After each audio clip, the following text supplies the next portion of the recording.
நீங்கள் பார்த்துக்கிட்டு இருக்கிறது பல்குனி ஆறு கயா வந்து இருக்குது. இதை பற்றி வரலாறு இப்போது வந்து நம்மளது சுவாமி சொல்லுவார். சொல்லுங்க. எனக்கு 7-8 வருஷத்துக்கு முன்னாடி ஐயர் சொன்னது பல்குனி ஆறு எப்போவுமே வரட்டாராக தான் இருக்கும். என்ன காரணம்னா சீதையம்மாவுக்கு வந்து சாட்சியை தவறாக சொன்னதுனால இந்த ஆறு எப்போவுமே வரட்டாராக இருக்கும். மழை பெஞ்சால் தண்ணி, மழை நின்னோன்னு தண்ணி நின்றுன்னு சொன்னாங்க. ஆனால் இப்போ வந்து வித்தியாசமாக வேகமாக தண்ணியை பார்க்குறோம். நான் 6-7 வருஷத்துக்கு முன்னாடி வர்றபோது தண்ணியே இல்லாமல் வரட்டாராக தான் இருந்தது. ஐயர் சொன்னது உண்மையாக இருந்தது. இன்றைக்கி பார்த்தா தண்ணியை பார்க்குற போது ஐயர் தான் தவறாக சொல்லிட்டாரோன்னு நினைக்க தோணுது. அவர் தவறாலாம் சொல்லலை. இன்றைக்கி மழை பெஞ்சனால தண்ணி வந்திருக்கு. அது எதனால அந்த சாபம் பெற்றுச்சு அதை பற்றி நீங்கள் சொல்லுங்கள். எதனால ஏப்பா அதெல்லாம் தசரத மகாராஜாவுக்கு 4 ஆண் ராமர், லட்சுமணன், பரதன், தச்சுருக்கன்னு அவங்க வந்து ராமனை காட்டுக்கு அனுப்புனதுனால அவர் அந்த வருத்திலேயே தசரதர் இறந்து விடுறாரு. அதுக்கு பிறகு ராம, லட்சுமணன் சீதையோட காட்டுக்கு போயிடுறாங்க. அவரை தேடி பரதன் போகிறாரு. இன்னொருத்தர் முன்னாடியே தேசந்திரியாக போயிட்டார். அதனால் அதே துக்கத்தில் அவர் இறந்துவிட்டதுனால அவருக்கு இந்த ஈமச்சடங்கெல்லாம் செய்யவில்லை தசரதருக்கு. அதனால் அவர் மேலோகம் செல்ல முடியாமல் கீழே இருக்க முடியாமல் பேயாக அலைஞ்சதாக ஐதீகம் சொன்னாங்க. அதை வச்சு இப்போ அது பண்ணுற போது இவங்க இந்த ஆற்றுல வந்து ஒரு பல்குனி ஆறு ஒரு ஆலமரம், அந்த இடத்துல அந்த சீதை மேலே உட்கார வச்சுட்டு லட்சுமணர் ஒரு பக்கம் உணவு தேடி போகிறாரு, காய்கனி தேடி போகிறாரு. ராமர் இருப்பிடம் தேடி ஒரு இடத்துல எந்த இடத்துல பர்ணசாலை அனுக்கலாம் தங்களுக்கு அப்படின்னு போயிட்டு இந்த அம்மாவை இங்கே உட்காரு, நாங்கள் இப்படி போயிட்டு வரோம்னு சொல்லிட்டு போகிறாங்க. அவங்க 2 பேரும் 2 பகுதி போன உடனே கிருன்னு ஒரு சத்தம் கேட்குது, சூறை காட்டுற மாதிரி. பார்த்தா தசரதர் வந்து சக்குன்னு முன்னாடி நிற்கிறாரு, சீதை முன்னாடி. இந்த அம்மா மாமா அப்படின்னு எந்திரிக்கிறாங்க. அவர் வந்து என்ன மாமா அப்படின்னு கேட்குறாங்க. இது எல்லோரும் கூடி என்னை பேயா அலைய விட்டீங்களேங்கிறாரு. என்ன மாமான்னு கேட்டால், அவன் எனக்கு ஒன்றும் காரியம் செய்யலை, திதி கொடுக்கல, நான் மேலேயும் போக மாட்டாமல் கீழே இருக்க மாட்டாமல் இருக்கேன் அப்படி சொல்கிறாரு. அதுக்கு இந்தம்மா நான் என்ன செய்யட்டுங்குது, நீதாம்மா எனக்கு திதி கொடுக்கணும், காரியம் செய்யணும்னு சொல்கிறாரு. ஐயோ 4 மகன் இருந்து நான் எப்படி மாமா பண்ணுறது அப்படின்னு சொல்கிறாங்க. நான் வாங்கின வரேன், அது மாதிரி நீ தான் பண்ணணும், எங்கள் பையனுக்கு எனக்கு பண்ணக்கூடாதுன்னு ஒரு சாபத்தில் இருக்கேன். அதுக்கு வந்து காரணம் என்னதான் தெரியுமா சொல்லிடுங்க. அதுக்கு வந்து காரணம் நலன் மகாராஜா வந்து நாடு தொப்பியை கழட்டி விட்றா.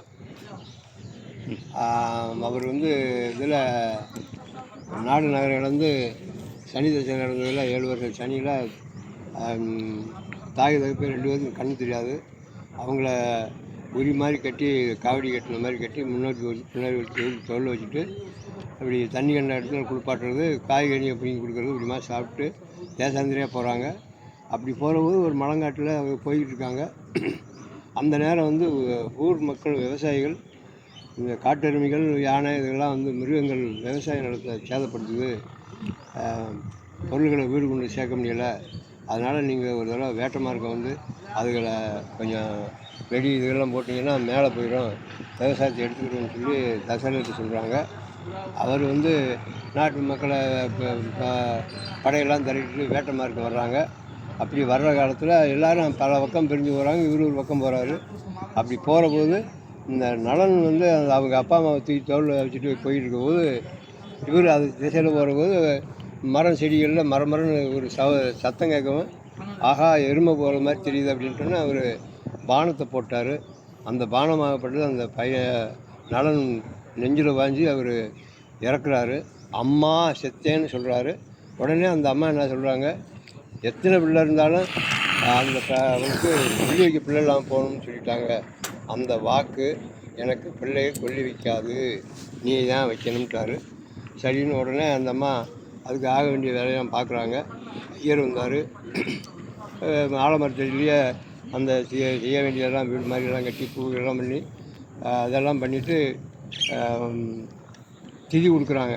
திதி கொடுத்து முடிஞ்ச உடனே கருன்னு ஒரே சத்தம், போயிட்டார், மேலோகம் போயிட்டார் தசரதன். அதுக்கப்புறம் அதெல்லாம் அழிச்சு விட்டு ஐயர் போயிட்டார்.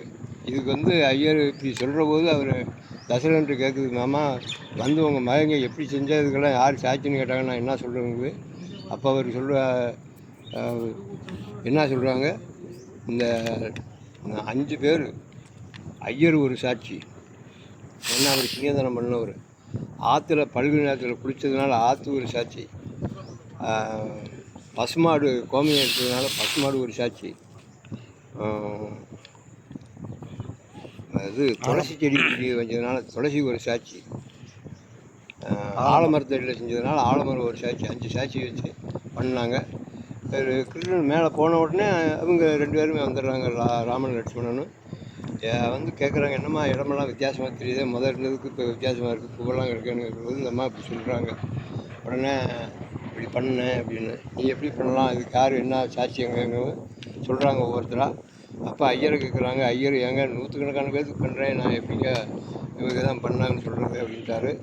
அவருக்கு வந்து சாபம், நீங்கள் சம்பளமாக அவருக்கு 5000 பேசிட்டு 6000 கொடுத்தாலும் இன்னும் 10 கையேந்தி தான் வாங்கணும்னு அவருக்கு வாக்கு கொடுத்தாங்க. ஒன்று. ரெண்டாவது பசுமாடை கேட்டாங்க, ஏங்க கோமயத்தை பின்னாடி பிடிக்கிறாங்க, நான் பின்னாடி திரும்பியாங்க பார்க்க முடியும் அப்படின்னு சொன்னது. அதனால் உனக்கு நெத்தியில் பொட்டெல்லாம் வைப்பாங்க, உனக்கு பூஜை பின்னாடி தான் நடக்கும்னு அதுக்கு சாபம். 2. மூணாவது துளசியை போய் கேட்டாங்க, நிறையா பேர் வந்து கிரிட்டி போகிறாங்க, நான் அப்படிலாம் யாவுக்கு வலிக்க முடியலைங்க அப்படின்னு சொல்லுது. அதுக்கு வந்து துளசி மாடத்தில் 30 நாள் 40 நாள் இருக்கும், இருந்த மாதிரி கருவி போயிடும், அப்புறம் வேறு செடி தான் வைக்கணும், அதுக்கு அந்த வாக்கு. 4வது ஆறு 100கணக்கில் வந்து இந்த ஆற்று தான் குடிக்கிறாங்க. நான் எத்தனை பேர் குடித்தான்னு எனக்கு என்ன தெரியும், நீங்கள் குடித்தா குடிக்கிறேன்னு எனக்கு தெரியலன்றுச்சு. அதனால் செய்தனுடைய வாக்கு, மழை பெஞ்சா தண்ணி, மழை இல்லைன்னா வரட்டாறு தான் அப்படின்னு சொல்லியிருக்காங்க. 5வது ஆலமரத்தை கேட்டாங்க, ஆலமரம் ஆமாம் என் நிழலில் தான் பண்ணாங்க அப்படின்னு சொல்லுவேன்.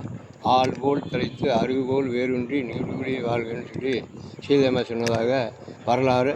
இதை வந்து ஐயர் எனக்கு 5-6 வருஷத்துக்கு முன்னாடி நான் வர்றபோது எனக்கு சொன்னார், அதை நான் உங்களுக்கு சொல்லியிருக்கேன். வணக்கம். நீங்கள் பார்த்துட்ருக்க அந்த ஆறு தான், இந்த இவ்வளோ நேரம் கேட்டிங்கல்ல, இந்த ஆறு தான். இந்த எல்லாருக்கும் வணக்கம்.